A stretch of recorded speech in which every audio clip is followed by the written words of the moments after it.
5 August Sheikh Hasina পদত্যাগের আগ মুহূর্তে রাজধানীতে ভারী অস্ত্রের সর্বোচ্চ ব্যবহার করে বহু ছাত্র জনতাকে হত্যা করে পুলিশ।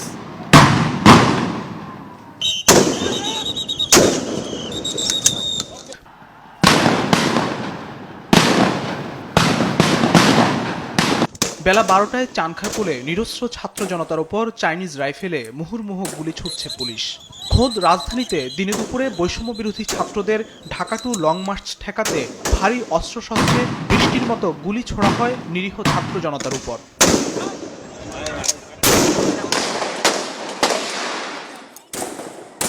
আন্দোলনকারী ছাত্র জনতা শাহবাগে যেতে চাইলে তাদের উপর হায়নার মতো হামলে পড়ে পুলিশ গুলি করতে থাকে প্রায় 2 ঘন্টা। পুলিশের এই ঊর্ধ্বতন কর্মকর্তাকে নিরস্ত্র আন্দোলনকারীদের উপর গুলি চালাতে বারবার নির্দেশ দিতে দেখা যায়।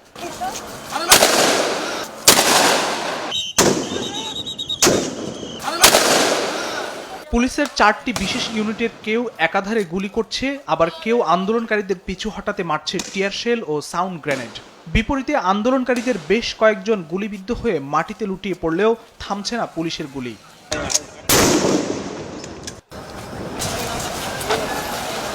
পুলিশের গুলি শেষ হয়ে আসলেও আবারও বাড়ানো হয় গুলির মজুদ। এ সময় পাশেই ঢাকা মেডিকেলে বাড়তে থাকে গুলিবিদ্ধ লাশের সারি। মানুষের লাশ ফেলে ঘাতক পুলিশ সদস্যরা নানা বাজে মন্তব্য করতে থাকেন। একই সময় রাজধানীর যাত্রাবাড়ির পরিস্থিতি আরও ভয়াবহ। ছাত্রদের মার্চ টু ঢাকামুখী লাখো জনতাকে ঠেকাতে পুলিশ কয়েকশো সদস্য ও সাজোয়া যান নিয়ে হঠাৎ করে হামলে পড়ে গুলি বর্ষণ করতে থাকে। নিরস্ত্র আন্দোলনকারীদের উপর কয়েক হাজার রাউন্ড গুলি করে মুহূর্তে কেড়ে নেয় প্রায় অর্ধশত মানুষের প্রাণ। যেন যাত্রাবাড়িতে চলছে পাশবিক হত্যাযজ্ঞ। মুহূর্তেই সড়কে ছড়িয়ে ছিটিয়ে পড়ে থাকতে দেখা যায় বহু নিরীহ মানুষের লাশ।